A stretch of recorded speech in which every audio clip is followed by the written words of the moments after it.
महाकुंभ है ये। इस कुंभ ने साबित किया है वेस्ट बंगाल से प्रतिदिन 45 दिनों के आयोजन में 50,000 से लेकर के 1 लाख श्रद्धालु प्रतिदिन इस आयोजन का हिस्सा बना। वेस्ट बंगाल में यूपी 25 करोड़ की आबादी, 25 करोड़ की आबादी में होली सकुशल संपन्न हुआ, लेकिन वेस्ट बंगाल में कई जगह उपद्रव हुए और होली के दिन उस उपद्रव को न संभाल पाने वाले लोग प्रयागराज के महाकुंभ को मृत्यु कुंभ कहते थे। यानी कुंभ के आयोजन में तो उनके द्वारा टिप्पणियां की जाती थी कि कुंभ के आयोजन में जाति भेद होता है, क्षेत्र भेद होता है, भाषा के आधार पर भेदभाव होता है, इस प्रकार की टिप्पणियां की जाती थी।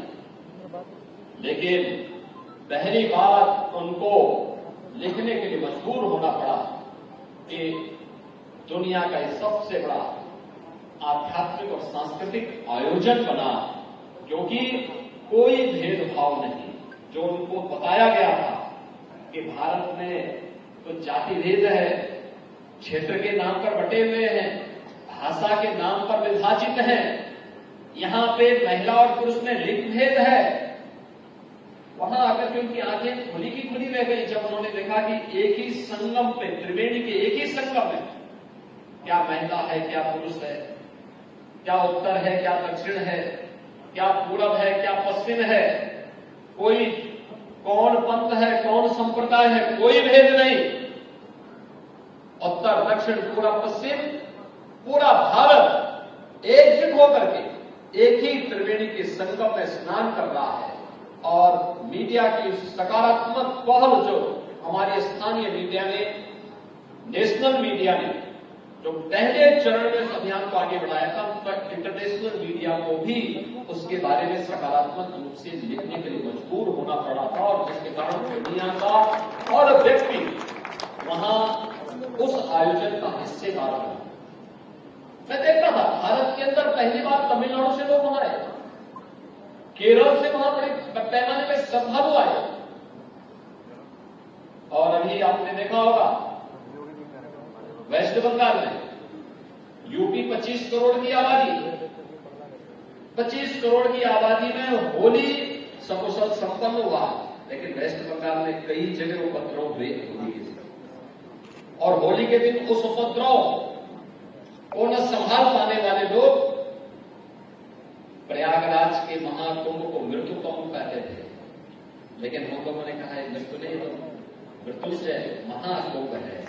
सबने अपने मृत्यु पर भी जय प्राप्त की, विजय प्राप्त की है, और इसलिए मृत्युंजय महाकुंभ है ये।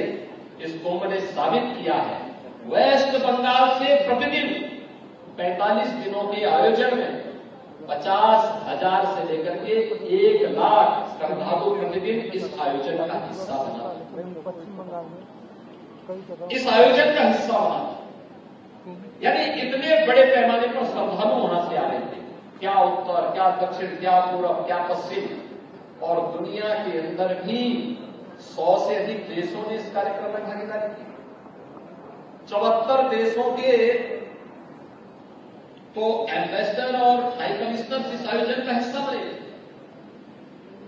12 देशों के राष्ट्राध्यक्ष या फिर वहां सरकार के मंत्री इस आयोजन का हिस्सा बने थे। अन्य देशों से श्रद्धालु आए थे। हम देख रहे थे कि अप्रवासी भारतीयों ने कितनी गलत की, 90 साल 95 साल की उम्र में उनकी इच्छा सब एक बार संगम तक हम पहुंच जाए। एक बार पता लगा व्हील चेयर में चल रहे हैं, लेकिन फिर भी हम बोलते थे देखो पैदल चलना पड़ सकता है, चले जाएंगे। अरे आप व्हील चेयर में कैसे चले जाएंगे? नहीं, बस हमें प्रयागराज तक पहुंचवा दीजिए, बाकी हम लोग चले जाएंगे। यानी ये जो भाव था, ये भाव दिखाता है कि कितनी बड़ी ताकत मीडिया के पास है कि पूरी दुनिया को वह महाकुंभ का इस बड़े आयोजन में इस समागम का हिस्सा बनाती है। और मीडिया के सकारात्मक लेखनी ने सचमुच मानवता के मूर्त सांस्कृतिक धरोहर के रूप में महाकुंभ को स्थापित करके 66 करोड़ से अधिक श्रद्धालुओं को प्रयागराज नहाने में मदद अगर मीडिया नहीं होता सरकार कितना प्रचार करता, कहां तक जाता। हमने तो देश के अंदर कुछ राज्यों में अपने मंत्रियों को भेजा और मंत्रियों को भी भेजा था कि भाई आप जा रहे हैं तो संबंधित राज्य के मुख्यमंत्री और वहां के माननीय राज्यपाल को आमंत्रण दे देना, हो सके प्रेस कर देना, लेकिन उससे एक सकारात्मक स्वरूप देकर के कैसे आगे बढ़ाने का काम किया। इतने बड़े आयोजन के रूप में, दुनिया के सबसे बड़े आयोजन के रूप में बदलने का काम मीडिया की सकारात्मक लेखनी ने किया। और जब कोई आयोजन बड़ा होता है तो उसके भी परिणाम बहुत आयामी होते हैं। इस समाज को जोड़ने का तो आधार बना, एक भारत श्रेष्ठ भारत का तो आधार बना ही, लेकिन संस्कृति भी समृद्धि का कारण बन सकती है।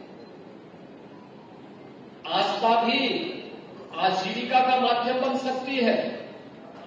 क्या आपने देखा होगा, पहली बार ये भी देखने को मिला और उस भाव को हम लोगों ने बहुत नजदीक से महसूस किया। और मैं तो बार बार इसीलिए कहता था, वह जो जैसे देखने के लिए आया था उसको उस प्रकार की दर्शन महाकुंभ के आयोजन के साथ हुए थे। जिसने जैसा देखा उसको वैसे भाव, जिस भाव के साथ गया था उस भाव के रूप में उसको वह नजारा वहां देखने को मिलता। लेकिन मीडिया की भूमिका थी, मीडिया ने इसे सकारात्मक रूप से आगे बढ़ाया। मीडिया की समाज के प्रति जन जागरण में बड़ी भूमिका हो सकती है और उस भूमिका के साथ मुझे लगता है कि आज के दिन पर उसकी सबसे बड़ी आवश्यकता है, क्योंकि सोशल मीडिया प्लेटफॉर्म आज की युवा पीढ़ी उसका उपयोग बेहतर तरीके से कर रही है। उसके पास कम समय होता है कि वह टेलीविजन देख सके या न्यूज़पेपर का अवलोकन कर सके। वह डिजिटल फॉर्म में सभी न्यूज़पेपर भी हैं, चैनल भी हैं, उन सबको उसके माध्यम से वो देखता है, अपने अनुसार उसका अवलोकन भी करता है, उसकी समीक्षा भी करता है। बहुत सारे लोग इस प्रकार के प्लेटफॉर्म का दुरुपयोग भी कर देते हैं।